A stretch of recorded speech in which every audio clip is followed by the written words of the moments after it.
Wondering why I've asked you here today. Well, the time has come to bring you some music.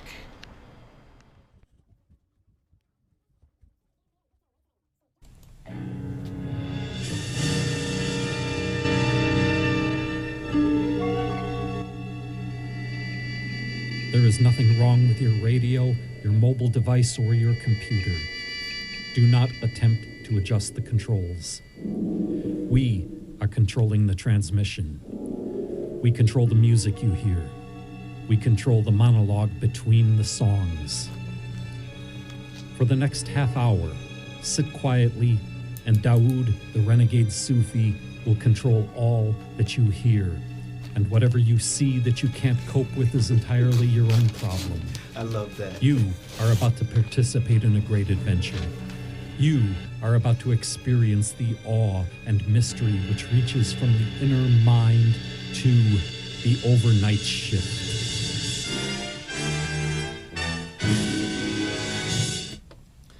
Assalamu alaikum and good morning. And welcome to the overnight shift on AM 930 WPAT. And it is Saturday, the very 4th of January 2020. This is our first show of the new year and the first show of the decade. And I will be bringing you an indeterminable amount of time of music of a beautiful and arcane nature. But before I do that, I'd like to offer a shout out to Brother William Kareem, who is just sitting across from me right now, toiling away, preparing for the hour before, which is going to be following this, wherein he will be bringing you all manner of news, music, and relevant commentary. And if you were listening before, we had DJ O'Baby, the Groovy King, who had brought you 2 hours of the most beautiful music from the continent of Africa. And more relevant, he's calling out, shouting out back to us. We shout out to him, he shouts out to us. Ooh, my headphones are breaking up on me. I think I gotta run and get another pair. Oh, you gotta get, okay, thank you. Sometimes these things happen. In any case, we are still on the air and we're still going to bring you some music. I have something here for you. This is a piece by a young man, a young jazz musician named Komachi Washington. Here's a piece called Street Fight. Low dynamo. Oh, that was me. Was it? Yeah. Because you got me on. Ooh. See right there? Oh. Okay. Well, there you go. Okay, that's what it was. Oh, that was a first-class snafu, folks. That was a Whiskey Tango Foxtrot moment. Do the math. Anyway, where was I? Oh, yeah, that was Komachi Washington with a piece called Street Fight.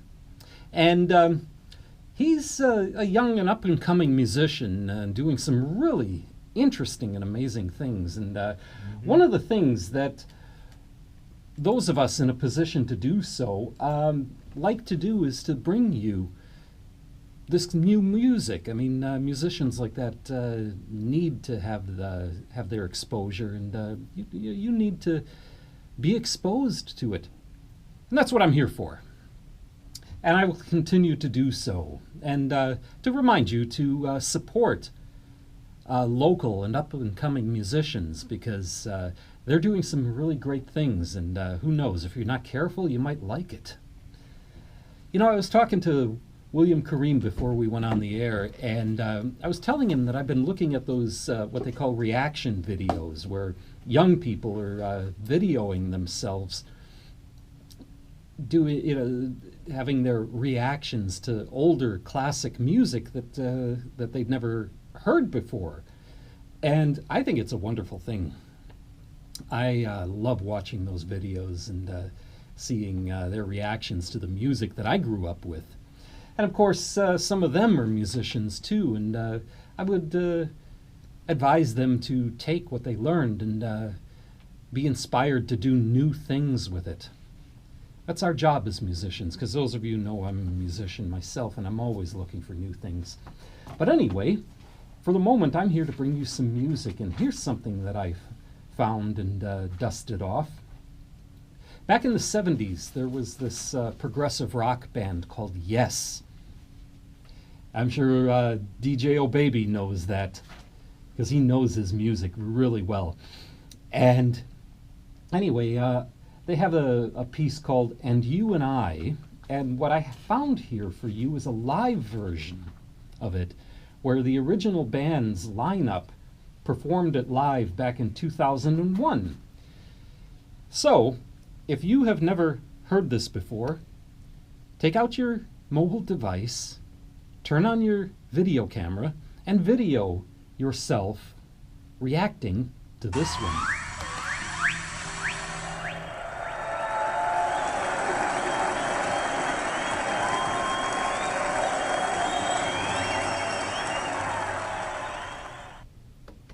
They don't make them like that anymore. That was a live recording dating back to 2001, a piece called And You and I by the legendary Yes. And you are still tuned into the overnight shift on AM 930 WPAT, and I am still Dawoud the Renegade Sufi. I am not going anywhere for a little while. I've got something for you now that we're on a looking back into the classic rock mode here. And if you want to turn on your mobile devices and do your own reaction video to this one will give you something to think about. Come on! Dude, come on. That was The Doors. I mean, who else could it be? Who else ever did music like that? That was a really spooky piece, like much of their music. That was called 5 to 1, and it was off of their second album, I believe, which I forget the name of it. In any case, let's have another reaction video moment for you. Here's something that I know you never heard before. This is some very early electronic music, something very weird and psychedelic. But after this, I'll play something that'll, bring you back to reality. But every now and then we gotta delve into those realms. This is a piece by a group called the United States of America, and a piece called The American Metaphysical Circus. That was the United States of America, led by a man named Joe Bird, and a piece called The American Metaphysical Circus. And you know something, they really did a lot of innovative and unprecedented things with electronic music, but they never garnered more than a what you call a cult following, probably because their music was a little bit too intense for some people. Let's face it, there was some heavy and trippy stuff. But anyway, I promised you that I would give you something that would cool you out a little bit. Here's a couple of pieces completely on different ends of the spectrum, but guaranteed to cool you out a little bit and relax you. This piece is called The Great River by a Japanese electronic composer named Kitaro.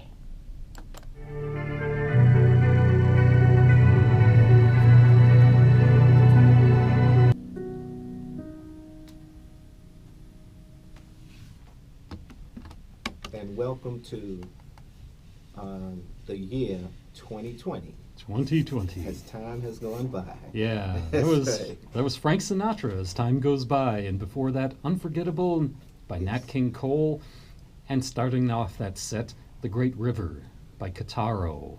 Wow. I mean, look, we had some unforgettable times in 2019. We did. Yeah, We did. Yeah, it was, as a matter of fact, you were playing an artist. A group. A group. Yeah. It Well, was I played a lot of stuff tonight. Away.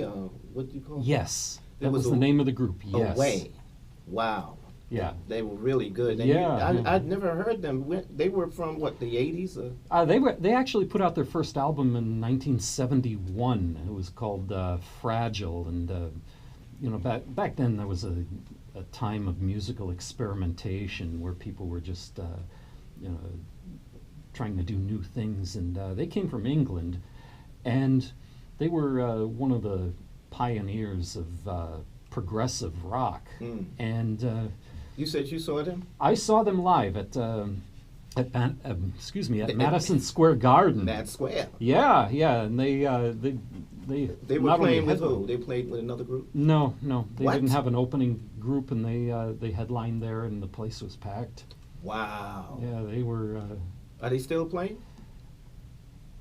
not really. Once in a while, they might have a reunion, but some of the original members are no longer with us, like the great bass player Chris Squire. He passed away a few years ago. Right. And I don't know. I'll tell you something. I'd love to play with Yes myself, and because I play a number of instruments, and bass guitar is one of them. But his shoes would be really hard to fill, man. I'll tell you There that. are a lot of bands that are from that time period. Hmm. There are a lot of bands from the time period, you know, that are still playing. Mhm. I happened to catch a news report of a band called America. Have you ever heard of them? Oh, sure. Yeah. You ever heard of them? Yeah. I went I through think the desert on a horse. That's with no them, name. right, Felt yeah. Good to be These guys out are still of the playing. rain. Yeah. They're playing, they're still man. doing their I thing, mean, they man. got their white hair and everything. Their hair is all white and everything, but they're still playing. They've had a number of hits too. Mm-hmm. You know, Yeah, Ventura but High. look at the Rolling Stones now. You know, okay, what are they now? They're in their 70s. Yeah, close they're to early 80s. 70s. Lock up Yeah. your grandmothers, Okay. man. You know, so around the same time. yeah. I mean, that's really something. That's really something that,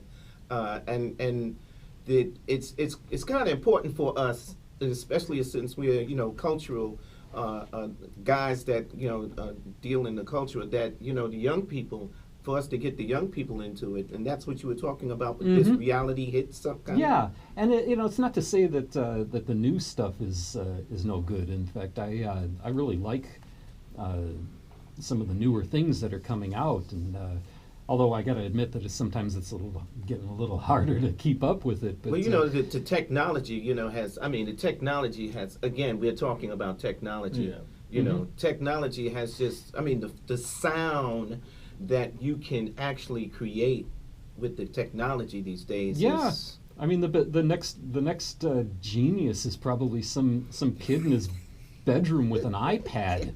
the young guy who did the song and he had on the cowboy hat. Oh yeah, what's his name again? The guy that the young African American guy. Yeah. Uh-huh. And then What's his name again? Yeah, what is his name? We're having a senior moment here, something- folks. yeah. We're having a hello boomer I moment. can see his face, okay, but yeah, but he said something- he did his. It was $50. He did his song for $50 in his own room, Mm-hmm. and it became a hit. Yeah. In fact, one of the things that I've been doing, one of my ongoing projects that I've been doing is a new series that I call the Sympho Synth Improvisations. Who? Yeah, it's a symphonic. You might have to yeah. spell that I don't know how to SYNTH. spell it. I just spell it any way you can. Synth. Yeah, but anyway, yeah. Basically, what I'm doing is that I'm taking the harmonic structures of different symphonic composers and using it as a basis for improvisation. And I'm just using very simple synthesizer setup that's a Rolly keyboard. Right. With an iPad and a laptop, Right. and that's all that I need. Technology. That's all that I Yeah, need. Yeah. Since- See, and then when we were talking, on African Music Morning about the expansion of technology, into Africa, it's the same thing. There was a story that I found that was really that really caught me off guard. Mhm. It was buried in the back of Muslim Journal. Okay. was that the South African beauty queen crowned Miss Universe in 2019. Mm-hmm. You knew that? Yeah. I heard about that. I heard about that. I mean, I didn't know that. How do you gorgeous, say her name? Zazini. Yeah, go ahead. Zazini. Tunzi. Yeah, what about Well, she's the winner, like you said, okay, of the pageant Miss Universe, and of course it took place, way back December 8th. December 8th, Yes. in Atlanta, Georgia, at the new studios where Tyler Perry, just really? opened, yes. So they Tyler Miss Perry. Universe, Tyler Perry. the Miss Universe contest took place in the Tyler. Tyler Perry's studios. Wow. Yes. And from Boy, what he's they're saying, really okay, raking in the money. From what they're saying about the studios, okay, is that it is a few times bigger than the biggest studios owned by the big dogs. Right. Okay. Yeah. Those established production companies and all that. Okay, this one is bigger than those ones. Was it Miss Universe the contest that Donald Trump was over? That I think he sold it years back. But he was it Miss Universe or Miss World? One I of those don't two. know. Yeah. No, One of those I think two. it might have been a teen pageant, but No. this I is think something. it was- I mean, yeah. let's not Let's not talk about sully- Donald Trump. Yeah, Let's talk this about is Miss family South entertainment African here. beauty queen. Go ahead, bro. So she won. Okay, one of the things that endeared her to the judges was right from the middle of the competition going forward. Okay, she's always been very proud. I mean, sure of herself. She speaks very well. She insisted that she would have to keep her hair the way it is. Natural. Oh yeah, I heard about that. Yeah, they wanted her. Tried to. They wanted her to put on like some kind of wig with a straight that to, hair, she said, but no she way, said she's no, not doing no. that. Oh, so she Good has for her. short, natural hair. Yes. Yeah, and she looks. I don't get that. I mean, Well, she looks beautiful the way she No, is. man. This is the way man. I know. Okay, yeah, I do know it, You're but I right. don't get it. Right, I still. yeah, I mean, there's an aspect of it that just Yeah. doesn't add up for me. I mean, like you gotta eat McDonald's, man. No, I don't. I don't gotta do nothing except stay white and die. I'm sorry, but but that's exactly what she said. I don't have to eat McDonald's. there right. you go, man. Yeah, There yeah. you go. The thing, okay, is that the purveyors, of the standard, okay, for beauty and fashion and all that, all right, always believe, okay, that is something other than that. Okay, so her, she started out, okay, from when she contested as Miss, South Africa. Okay, she won. All right, and even within, South Africa too, some people were like, raising some, this is because she wore her hair natural like that too. Right, and then she had to go and represent Represent South Africa as Miss yes. Universe. Yes. Right. So she's always insisted, okay, that she doesn't need to do anything other than be herself. Right. And one of the things that she's helping to advocate or fight, okay, is like gender issues. She feels, okay, that when people are talking about young girls, okay, that it is important to let them know that leadership, okay, is a very important issue. That young women, okay, should be taught how to become leaders. Yes. Okay, not just all those things about looking good and all that stuff, but like being able to go and take charge and make sure that things are running well. She says that Yeah. Tunzi's official biography notes that she's a passionate activist and engaged in the fight against gender-biased violence. Yeah. Tunzi, that's how you say her name? Tunzi, yeah. Tunzi has devoted her social media campaign to changing the narrative around gender stereotypes, and she said she's a proud advocate for natural beauty. That's one. Tonight the door was open, she said. Yeah. Quote, tonight the door was open, and I could not be more grateful to have been the one to have walked through it. I'm sure South Africa is proud of her. They're very, very proud. Yeah. Well, people around the world are. Yeah, proud of around her. the world, yeah. You But know? I mean, but Like the doubts someone- that they might have had, Yeah. about that McDonald's thing. You should have ate McDonald's. She said, no, I'm not. Yeah. Yeah, but thank you, bro. Thank you. Thank you so no. very much, Oh, man. thank You you. know, we're coming up on the hour before, so That's we'll, right. we'll be back with you. And listen, this is the Saturday morning lineup. Yeah. This is it, man. You're not going to get something like this anywhere else. And shout out to everybody over at Masjid Youssef Shah. Are they over there listening? Well, you know, they did pay you a compliment in particular. Oh, I thought they were listening. My bad. Yeah. Well, anyway, shout out to you all anyway. Right. They was like, Dawoud, man, he's playing some real nice tunes, man. Alhamdulillah. Yeah. So well, you know, I was good for me to hear as a tough job, producer. You know, it's like do it, man. this is a producer. It's like, for somebody to come back and say that was just confirmed what I had already thought anyway. You know, regarding it. So that was a confirmation. I'm glad that somebody likes this. In any case, we are coming up on the 4 o'clock hour, and Brother William Kareem will be bringing you the hour before. And I'm going to leave you with a little bit of music here, if I can find something. I'm sure that I can. And in the meantime, I want to thank you all for tuning in. And I pray that whoever you are, wherever you are, that you are safe, that you're warm, you're happy, you're healthy, you with someone you love, and that your cookie jar is filled to the very brim with the cookies of your choice. Here's a little piece called Let Us Go Into the House of the Lord by Pharaoh Saunders.